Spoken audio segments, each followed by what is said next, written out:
YouTube interface is such a bitch. Once you accidentally click the back button, you can't get back to streaming by clicking the forward button. And then you have to go looking through the million sub menus on how to get back to your thing, and then you don't find it, and then you start a new stream. Good day.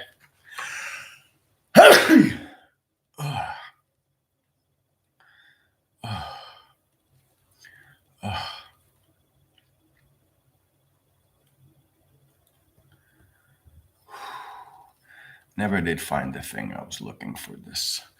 I'll try to use the secondary, but I'm pretty sure it won't work.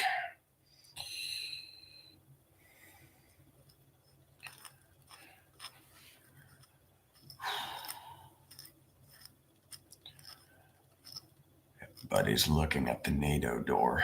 You know why? Because NATO recently made it pretty clear that if you're in an active crisis, you can't join NATO. They had a policy in such a vein before, but it wasn't much publicized.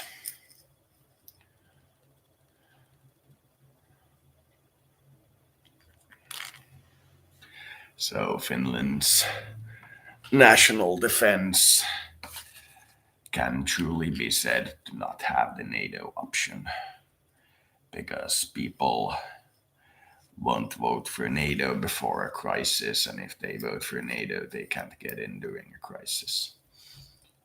So they cannot be said to have the NATO option,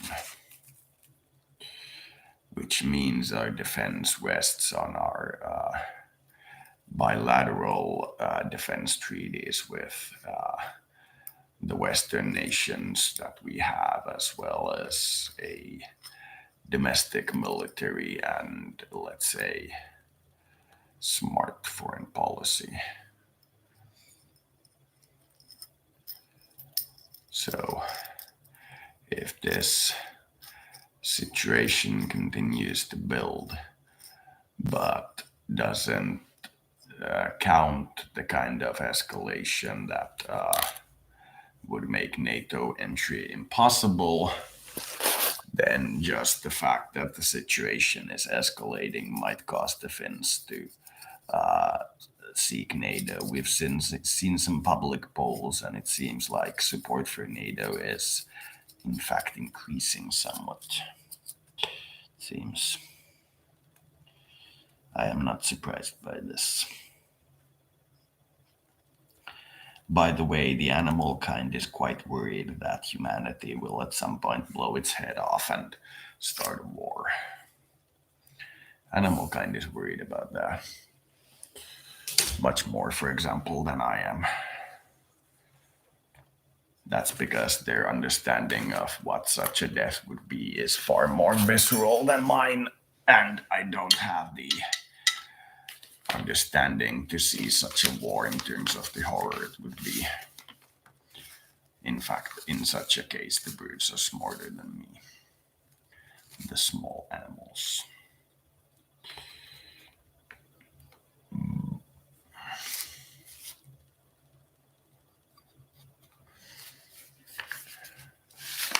But I must say that now that I understand how antibiotics are made, I'm far less worried about any kind of crisis. Far less. You just take almost anything, preferably something that is tied to the illness, let it decompose, and then mass produce the mushroom that grows in it, and then consume that, because it is the byproduct of the death of the thing that is causing you illness injected back into you. So you can imagine the illness seeing more of its own die. That would be its effect.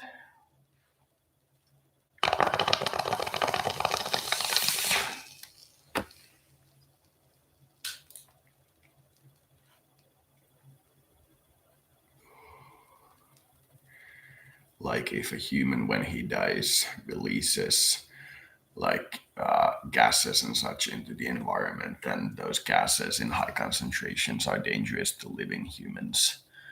So I wouldn't recommend it. I wouldn't recommend it, but I've studied quite a lot of history around this topic, and it was indeed used in the past. During the 1100s, during the height of shamanism, it was, far as I know of, pretty common to make antitoxins based on things that you have. So if you had, like, for example, a plague pus sore, they would take the pus and put it like onto something that would rot on its own and then wait for the thing to rot. In some cases, they used food that they had rotted previously to grow mushrooms, most often penicillin, and use that. But as most of these really serious ones are viruses, it's not that easy to make antibodies for them. And when you approach the late medieval period, when everybody was in Christianity, they most often only used the antibiotic found in bread because they were putting white bread, which was the body of Christ, in a back room in the church, allowing it to decompose and turn into the penicillin. And as everybody was on a single topic, antibiotic and usage was pretty weird by medical standards. It was a matter of time that the nature would produce a antibody to it.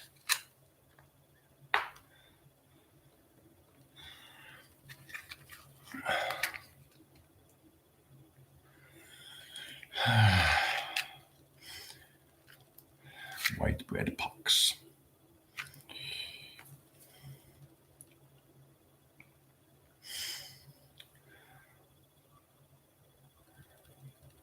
I don't know if any of it's true in this timeline specifically, but it seems to match. Seems to match.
You spineless cowards. I know half of you drink, yet here you are bowing down to Ned Flanders up there. Look at him, like he's some kind of Caesar.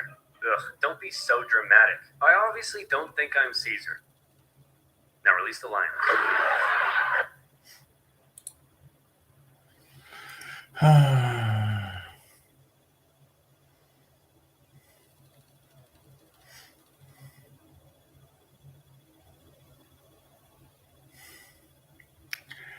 If we're really lucky, in about a month we'll have a confirmation of an alien civilization. We'll have to be not as lucky as winning the lottery and much less lucky than we've ever been before, but still very lucky.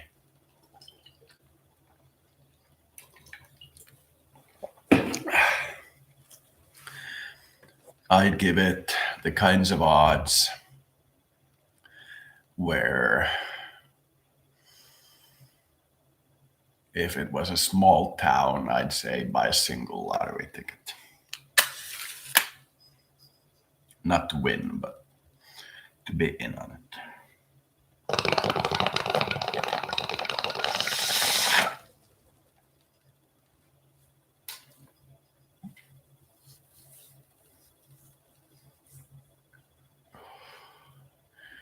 It's mostly designed to study faraway objects really well, not specifically to find alien civilizations.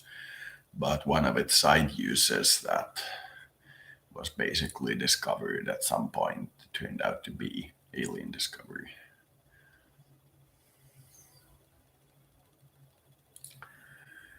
If we get lucky, we'll be able to see the kinds of infrared radiation on planetary surfaces that doesn't match any natural phenomena. There's a few other options, but they're very unlikely.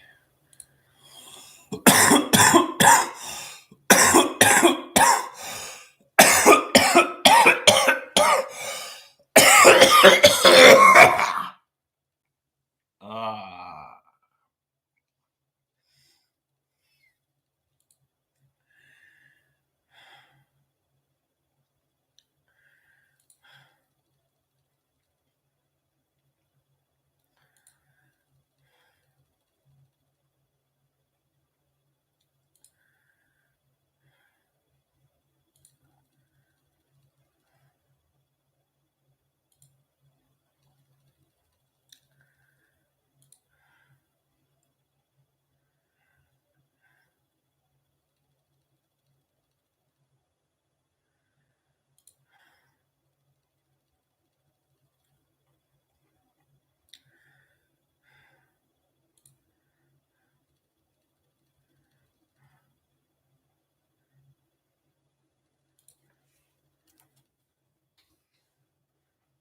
That's a big.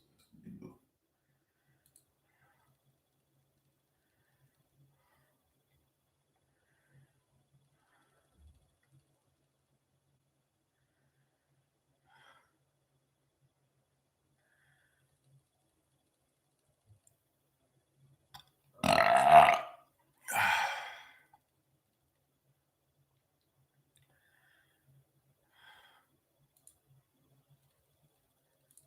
It's a problem of motivation, all right? Now, if I work my ass off and Antech ships a few extra units, I don't see another dime. So where's the motivation? And here's something else, Bob. I have 8 different bosses right now. Wait, pardon? 8 bosses. Eight, Bob. So that means that when I make a mistake, I have 8 different people coming by to tell me. That's my only real motivation, not to be hassled. Not in fear of losing my job, but you know, Bob, only make someone work just hard enough not to get stuck. Tips report. Yes, yes.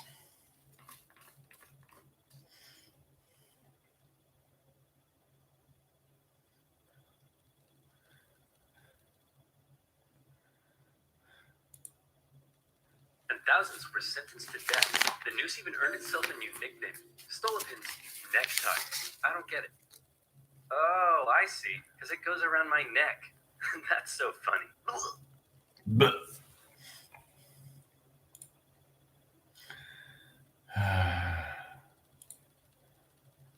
22, he went to the king and said, "Make me prime minister or I'll make me prime minister." And the king said, "You and what army?"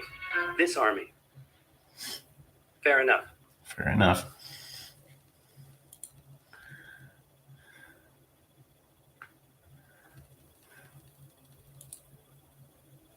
So, where you'll live Live with your wife, chill around town, and secretly write socialist newspapers. Hey, that doesn't sound so bad. And your mother-in-law is going to live with you. Moo. Even if they're the nicest people, it's still horrifying. I'm the guy who's going to be plowing your little girl. Put on some pants, I don't want to jizz on my freaking sofa. Oh, sorry, Mom. Moving on. That was a nice conversation.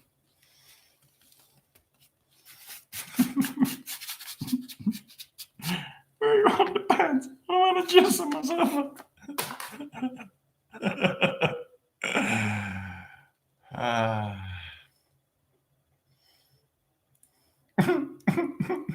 At least she got a kid out of it.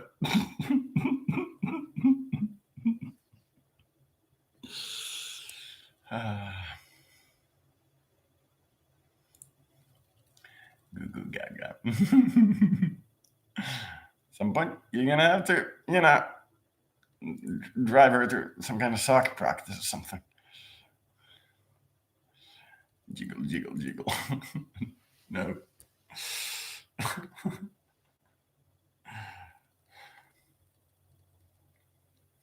I have a sex machine. Okay. It's good for you. Very much good for you. I want to watch this movie. It's a continuation of a very good movie.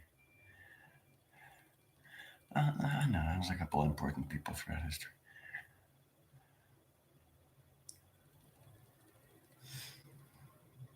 Myself.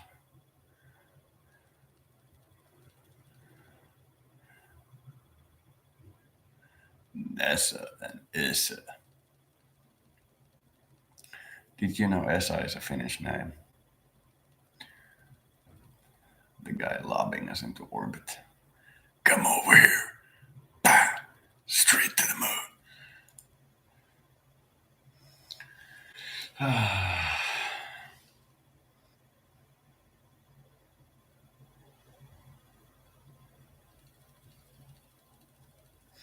Looked like the moon's surface with like a couple of rockets and a giant head.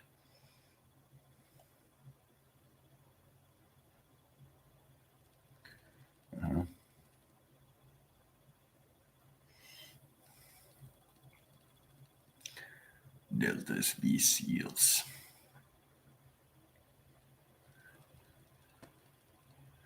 Delete the force. Oh, thank God, I've finally gotten to the point where even with like pretty severe attrition, the average experience of every single member of the group is actually increasing and not decreasing. God, that took a while of work. The total output of the group decreases though with attrition.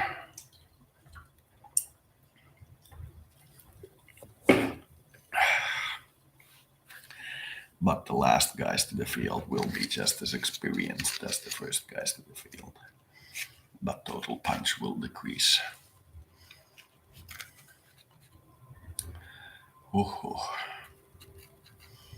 So Madagascar, we return to that. And I've heard a lot of discussion that it's not yet time, but it will soon be time to return my discussion to Mars. Mars.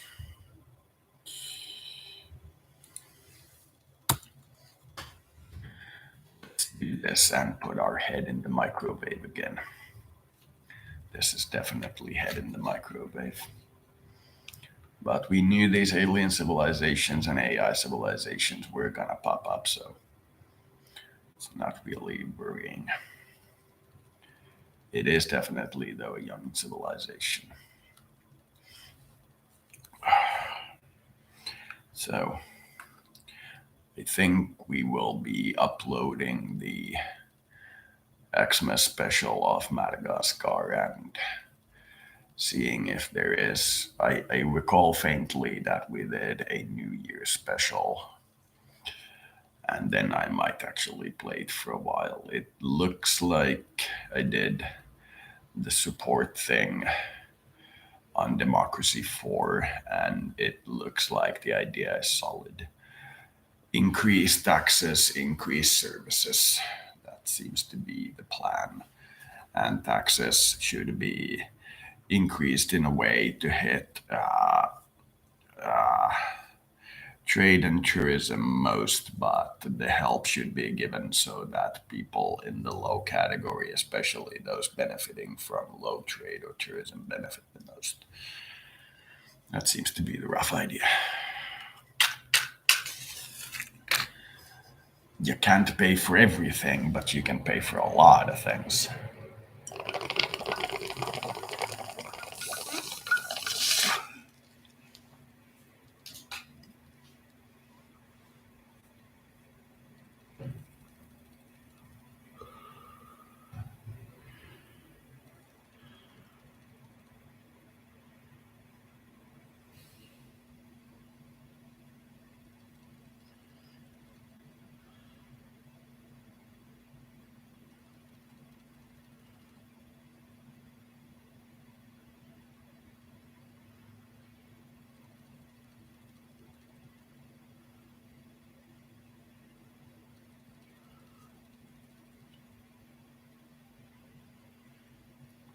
You can't make tariffs in the modern age without being thrown out of all of these trade organizations. So, yeah, the fact that the US had trade tariffs on China and Russia and is now almost in a shooting war with them because of those trade tariffs does actually support my point. It kind of sort of started when Trump said that he's going to have tariffs on China. Biden hasn't removed them. That's sort of what started it. I believe the trade war came before the Crimea thing, but who am I to say with this timeline? But the value added tax increase seems to be doable. It isn't perhaps the best option, but in combination with a either fairly good social services, including things like corporate startup increase assistance and whatever. The VAT increase decreases wealth less than the budgetary increase in those programs increases wealth, which does seem to be the case because we are in a very night watcher state. Our budgets tend to be centered mostly around national security issues. There seems to be very little spending into like prestige projects, if we use that term. Most of it seems to go into like either very wide programs or very, very supported programs. And even then, military and national security are a disproportionate amount of the program. Then what goes into social healthcare and social welfare usually is a little underfunded, even though it is most often the biggest program, individual program. There are cases where this is not the case, but most often social services and healthcare cost the most.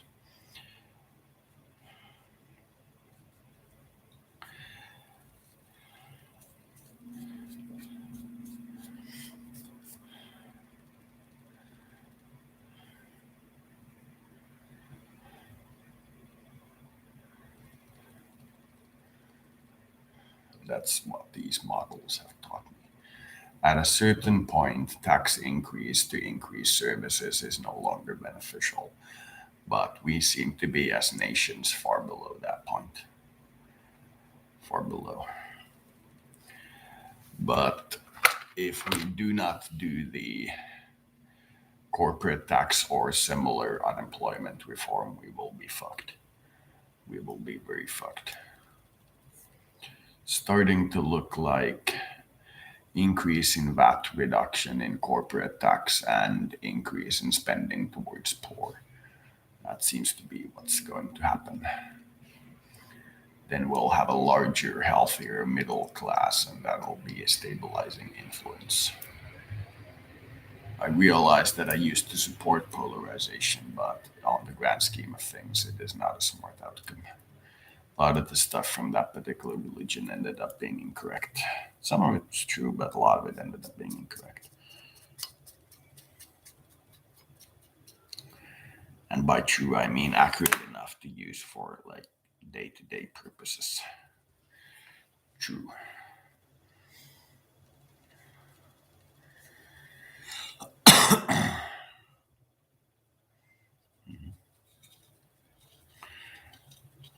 Thinking about the Madagascar model, it seems to be if you can rely on others having the launch sites, but you have to pay for it, then 10 years from starting as like a superpower nation. If you have to build the launch facilities yourself and develop all the technology to launch rockets yourself entirely, then perhaps 20 years. Elon Musk is definitely in the 10 years of purchasing technology category.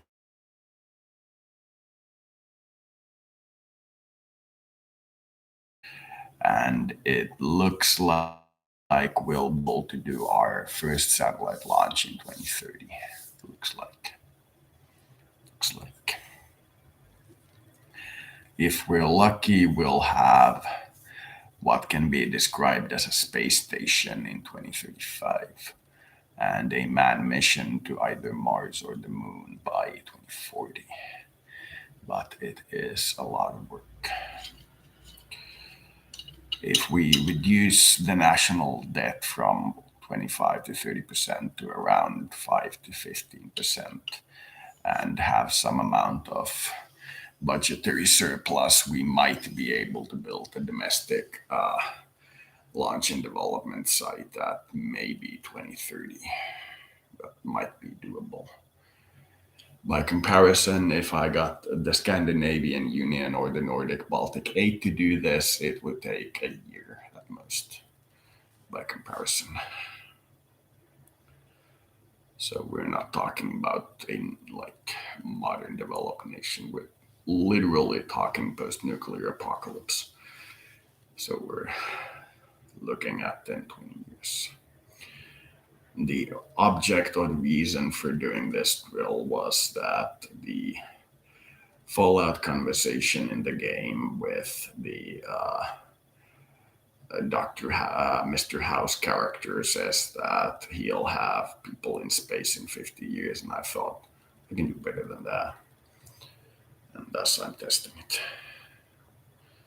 And it does indeed look like 20, 25 years domestic post-apocalypse, no foreign trade to space. It looks about 20, 25 years, which changes a lot of the thoughts regarding what can actually be done in a post-apocalypse. A lot of these people think that post-apocalypse is going to be no technology and everybody living in a dungeon for the immediate aftermath of the explosions. That might very well be it. The very immediate aftermath. But if you live like a reasonable distance away from the very much city centers, like anywhere in the countryside, 2 maybe 3 years afterwards, and you're gonna be fine. That all depends on how much soot it actually kicks up into the atmosphere, which nobody knows at this moment. Because some of those predictions said that Iraq burning the oil wells, which it did in the first Gulf War, should have caused a minuscule winter effect, but it had no effect. So nobody truly knows what will happen with all that soot in the atmosphere. Some predictions say it will drop 20 degrees for 20 years, but that seems to be yeah, I'm thinking 5 degrees, 3 years, meaning about 10 years without proper true summer, but plants will bloom and stuff like that. Meaning that if you live a reasonable distance away from anybody else and in your location there's, let's say, shrubbery and trees, and you have cattle, you will in the very next summer be able to collect enough of, let's say, leaves to feed your cattle. And that's what I'm talking about in terms of like what it will be like. There will be massive, massive deaths, and every single estimate that I've seen that looks at the actual number of people dying underplays it magnificently. But for the actual survivors of the first 2 years, it's gonna be nowhere near as hard as they imagine. It'll be hard, but nowhere near as hard as they imagine. But the fatality estimates are so underplayed that they are in the ballpark of science fiction. They have no comparison with real world numbers. But as underplayed as they are, so overplayed is the status of the countries that don't get hit. It depends on who's actually waging the war and who's hitting who. But if you live in, say, Chile, and the only nuclear destruction in South America is like five of the largest cities, then, like, I wouldn't say the next day, but within a very short period of time, life will return to normalcy. Goods will be more expensive. There will be a lot of refugees from these countries that waged the war. There will be cultural tension, etc. But it won't be hell on earth. However, if like these two superpowers do go to nuclear war, the fatalities will be in the billions, not in the millions range.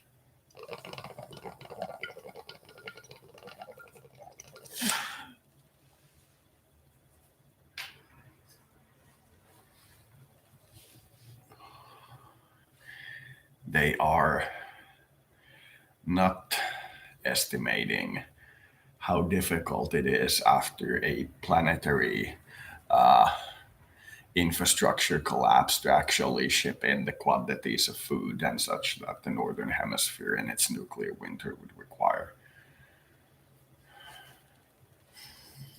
They are underestimating that because for the first year, while you may be able to forage for food, even if you're like a farmer, you might be able to survive on your own.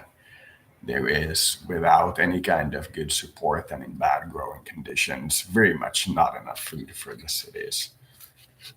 And the people in those cities after the nuclear things are in, for the most part, no position to attack the countryside.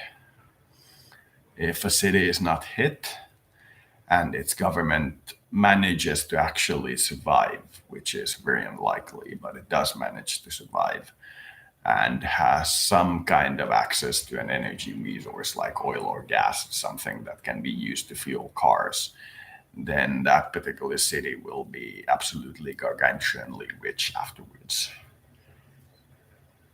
Because they'll turn into a medieval warlord.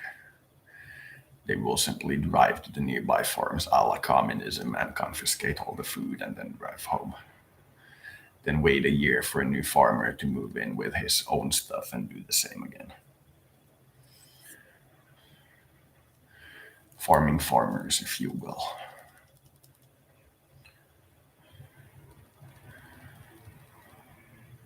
But yeah.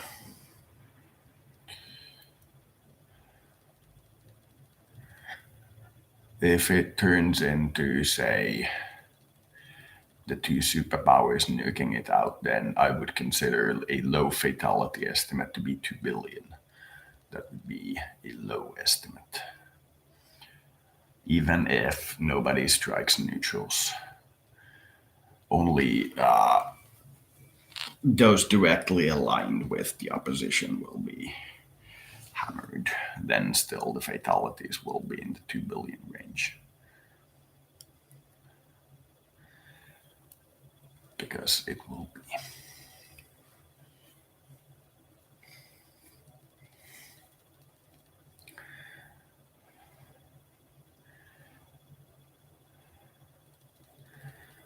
In a situation such as that, a region like the EU will in 10 years be very glad to have 10% of its population remaining. That's roughly what we're looking at. That's why I don't recommend looking at it much. The average scenario for nuclear war is a flash and a new life. That's the average scenario for a nuclear war.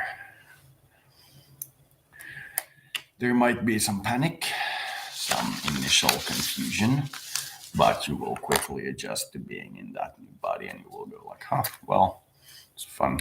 Let's go somewhere else. That will roughly be the scenario. There will be very little that can be done about it. See, atmospheric testing and in general testing of nuclear weapons ended in the 90s, but I can guarantee you firepower did not. That's the point. Nobody has tested the big ones and everybody has been building bigger ones. So nobody actually knows anybody's yield anymore. And then we take into picture all the black programs that nobody has account for, and if those actually militarize, then we might see like fucking supernova and shit like that. So who knows? Who knows?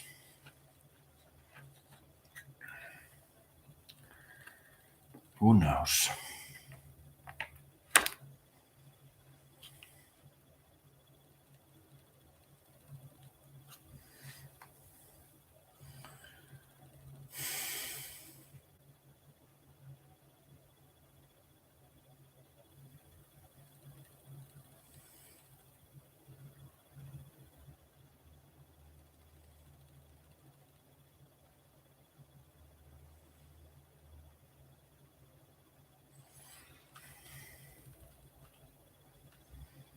So Madagascar model. 10 years to space age.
Yeah, I'm gonna go play Madagascar. Good to see you all.